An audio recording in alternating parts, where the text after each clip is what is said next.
ETF index mutual funds నేర్చుకుని stock మార్కెట్లో రాణించాలనుకుంటున్నారా? వెంటనే ఈ నెంబర్కి కాల్ చేయండి.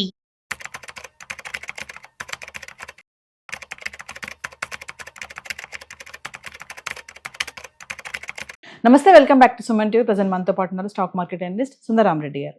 నమస్తే సార్. నమస్తే. సార్, కార్పొరేట్ మున్సిపల్ బాండ్స్ ఇవి ఎఫ్డి కంటే ఎక్కువ వడ్డీ ఇస్తాయి, ప్లస్ లో రిస్క్, ఇందులో రిస్క్ తక్కువ ఉంటుంది, ఇన్వెస్టర్స్ కూడా ఎక్కువగా చూస్ చేసుకుంటారు వీటిని అంటారు. అసలు ఏంటి ఈ మున్సిపల్ బాండ్స్ అంటే? బేసికల్గా ఇవి డెట్ ఫండ్స్ అండి. మనం బ్యాంకుకి వడ్డీకి ఇచ్చామనుకోండి, కాల్డ్ యాజ్ ఫిక్స్డ్ డిపాజిట్స్. గవర్నమెంట్కి వడ్డీకి ఇచ్చామనుకోండి, ఈ కాల్డ్ యాజ్ గవర్నమెంట్ సెక్యూరిటీస్. అలాగే మనం కార్పొరేట్ కంపెనీస్కి ఇచ్చుకోవచ్చు, ఈవెన్ మున్సిపాలిటీకి కూడా ఇచ్చుకోవచ్చు అనమాట. సో ఇప్పుడు హైదరాబాద్ ఉందనుకోండి, మున్సిపాలిటీ కార్పొరేషన్ హైదరాబాద్, వాళ్ళు డెవలప్మెంట్ వర్క్ కోసం ఏంటంటే డబ్బులు చాలినప్పుడు మనం ఇచ్చే ట్యాక్సెస్ చాలలేదనుకోండి, కొంత అప్పు చేస్తూ ఉంటారు అనమాట. ఆ అప్పులు ఏంటంటే స్టాక్ మార్కెట్ లిస్ట్ చేస్తారు వీళ్ళు, వాటిని మనం మున్సిపాలిటీ బాండ్స్ అనుకోవచ్చు అనమాట. అట్లా 10 years బ్యాక్ మన జిహెచ్ఎంసీ వాళ్ళు 10 రూపీస్ ఇంట్రెస్ట్ తోటి లాంచ్ చేశారు. అంటే ఇయర్లీ 10% వడ్డీ అనమాట. ఓకే, వైజాగ్ వాళ్ళు కూడా లాంచ్ చేశారు కొన్ని సంవత్సరాల క్రితం 10% వడ్డీ. అట్లా నీకు బ్యాంక్తో పోల్చుకుంటే మున్సిపాలిటీ బాండ్స్లో కొంచెం వడ్డీ ఎక్కువ వస్తుంది, ఎనీవేర్ బిట్వీన్ 7 to 10% మధ్య వస్తుంది అనమాట. కాకపోతే మనకి డెట్ ఫండ్స్లో గ్యారంటీ అనే ఫండ్స్లో మనం చూసుకుంటే ఎక్కువసార్లు మనం ఇన్వెస్ట్ చేయాల్సింది డెట్ మ్యూచువల్ ఫండ్స్. దాంట్లో ఉన్న బ్యూటీ ఏంటంటే మనం ఒక్కరికే వడ్డీకి ఇవ్వరు వాళ్ళు.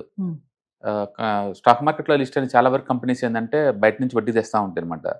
లైక్ రిలయన్స్ వాళ్ళు, శ్రీరామ్ ఫైనాన్స్ వాళ్ళు, ముత్తూట్ ఫైనాన్స్ వీళ్ళందరూ తెస్తూ ఉంటారు. ఈ మ్యూచువల్ ఫండ్స్ వాళ్ళు ఏంటంటే వీళ్ళందరికీ వడ్డీకి ఇస్తుంటారు, ఆ బాండ్స్ని వీళ్ళు తీసుకుంటారు అనమాట.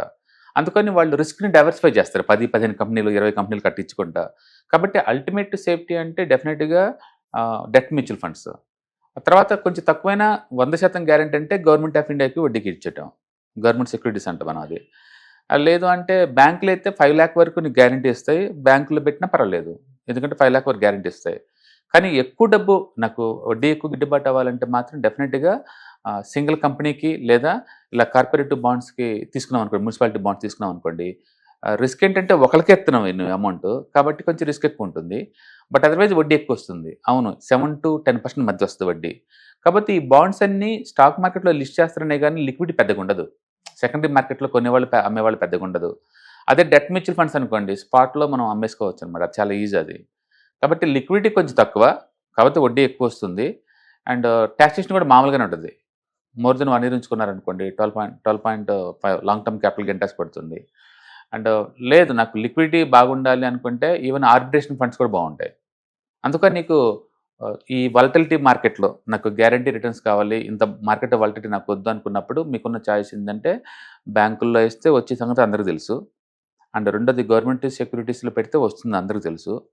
ఆ తర్వాత డెట్ మ్యూచువల్ ఫండ్స్లో పెడితే ఇంకొంచెం బెటర్ వడ్డీ వస్తుంది, లిక్విడిటీ కూడా బాగుంటుంది. ఇది ఇలా కార్పొరేట్ కంపెనీస్ కానీ లేదా మున్సిపాలిటీకి కానీ కూడా మనం ఇవ్వచ్చు. ఇండియాలో ఈ మున్సిపాలిటీ వాళ్ళు, ఏది వైజాగ్ మున్సిపాలిటీ కావచ్చు, హైదరాబాద్ మున్సిపాలిటీ కావచ్చు, సూరత్, ఇలాంటి రకరకాల మున్సిపాలిటీ వాళ్ళు కలిసి ఇప్పటి వరకు 4,000 కోట్లు కలెక్ట్ చేసినాయి. అవన్నీ స్టాక్ మార్కెట్లో లిస్ట్ చేసినాయి అనమాట. సో మీరు కావాలంటే వాళ్ళు అప్లై చేసినప్పుడు మొట్టమొదటి వాళ్ళు లాంచ్ చేస్తారు కదా, అప్పుడు కొనుక్కోవచ్చు, స్టాక్లు కొన్నట్టు, మన ఐపీలో కొన్నట్టు కొనొచ్చు. లేదా సెకండరీ మార్కెట్లో కూడా వేరే వాళ్ళు ఎవరైనా నమ్ముతుంటే వాళ్ళ దగ్గర నుంచి కొనుక్కోవచ్చు అనమాట. మొత్తానికి అయితే ఫిక్స్డ్ మెచ్యూరిటీ ఉంటుంది, 5 years 10 years ఇట్లా. అప్పుడు మీకు క్యాపిటల్ ఇస్తారు, ఈ లోపు నీకు వడ్డీ పే చేస్తూ ఉంటారు.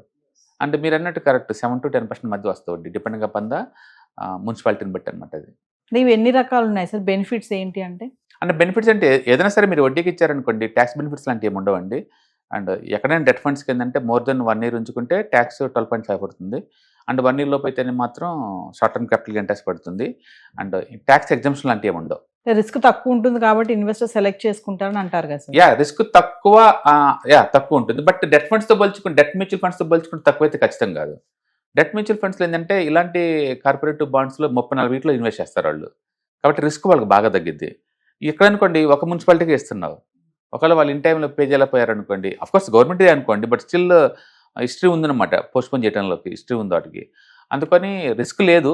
బట్ స్టిల్ నీకు లిక్విడిటీ కావాలి, స్పాట్లో అమ్ముకోవాలనుకుంటే మాత్రం డెట్ మ్యూచువల్ ఫండ్స్కి వెళ్ళిపోవడం బెటర్. ఈ కార్పొరేట్ మున్సిపల్ బాండ్స్లో ఇన్వెస్ట్ చేయాలి అంటే మనం గమనించాల్సిన విషయాలు ఏంటి అంటే?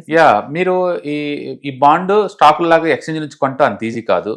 బట్ సపరేట్ బాండ్ ఎక్స్చేంజ్లు ఉంటాయి, like Golden Pi and Bond Bazaar, ఇలాంటివి ఉంటాయి అనమాట. అక్కడి నుంచి కొనుక్కోవడం చాలా ఈజీ. కొంతమంది బ్రోకర్స్ కూడా వీటిని అలో చేస్తారనమాట, ఆ ప్లాట్ఫామ్స్ మనం కొనుక్కోవచ్చు. మొత్తానికి బాండ్ మార్కెట్ నుంచి మనం కొనుక్కోవాలి. రెండోది ఇవి డెట్ ఫండ్స్, మీరు ఎక్కువ ఎక్స్పెక్ట్ చేయమాకండి. వాళ్ళు ఎంతైతే చెప్పారు మొదట్లో 8%, 10% చెప్పారు కదా! అంతే వస్తుంది మీకు మెచ్యూరిటీ టైంకి. అండ్ ఈలోపు నీకు ఎవ్రీ మంత్ గానీ, ఎవ్రీ క్వార్టర్లీ గానీ వడ్డీ వస్తా ఉంటుంది. టాక్స్ ఎగ్జామ్షన్ లాంటివి ఏమి ఉండవు. ఓకే. డెఫినెట్‌గా నీకొస్తది. నన్నడిగితే ఇదే 8% నీకు కావాలి అనుకుంటే స్మాల్ బ్యాంకింగ్ కంపెనీస్ ఉంటాయి. Like Suryoday small finance banking and IDBI small finance banking ఇలాంటి కొన్ని ఇండియాలో స్మాల్ ఫైనాన్స్ బ్యాంక్స్ ఉన్నాయి. Those are also recognized by the RBI అనమాట. అవి నార్మల్ బ్యాంక్స్‌తో పోల్చుకుంటే 1.5% దాకా ఎక్కువ ఇస్తాయి. ఎస్‌బీఐ అనుకోండి నీకు 6.5, 7% ఇస్తాయి అనుకోండి. అవి 8.5 దాకా ఇస్తాయి. ఇంకా బెస్ట్ ఏంటంటే సీనియర్ సిటిజన్ పేరు మీద పెట్టామనుకోండి ఇంకో 0.5% కూడా ఎక్కువ వస్తది. కాబట్టి స్మాల్ ఫైనాన్షియల్ ఆర్‌బీఐ గ్యారంటీ ఉన్న బ్యాంకులు పెడతం ద్వారా నీకు 8.5 దాకా తీసుకోవచ్చు. మనం ఆ రూట్‌లో ఎత్తుకోవటం బెటర్. ఎందుకంటే లిక్విడిటీ కూడా బాగుంటుంది. క్రాక్ చేసుకోవడం కూడా ఈజీ. ఒకవేళ అలా కాదు అనుకుంటే ఈవెన్ మున్సిపాలిటీ కూడా బాండ్స్ కూడా తీసుకోవచ్చు. బట్ ఇవి సెకండరీ మార్కెట్‌లో లిక్విడిటీ తక్కువ ఉంటుంది. నీకు ఎప్పుడు కావాలంటే అప్పుడు విత్‌డ్రాల్ చేసుకోవడం కొంచెం కష్టం కావచ్చు. But otherwise money guaranteed. ఇవన్నీ డెట్ ఫండ్స్ అనమాట. సో బోలెడన్ని చాయిస్ ఉంది ఇవాళ రేపట్లో. యెస్. సో మీకు ఆర్బిట్రేషన్ ఫండ్స్ తీసుకోవచ్చు. డెట్ మ్యూచువల్ ఫండ్ తీసుకోవచ్చు. ఇలాంటి మున్సిపాలిటీ కార్పొరేటివ్ బాండ్ తీసుకోవచ్చు. లేదా మనం డైరెక్ట్‌గా కంపెనీకి అప్లై చేసుకోవచ్చు. అవి తీసుకోవచ్చు. చాలా రకాల చాయిస్ ఉంది.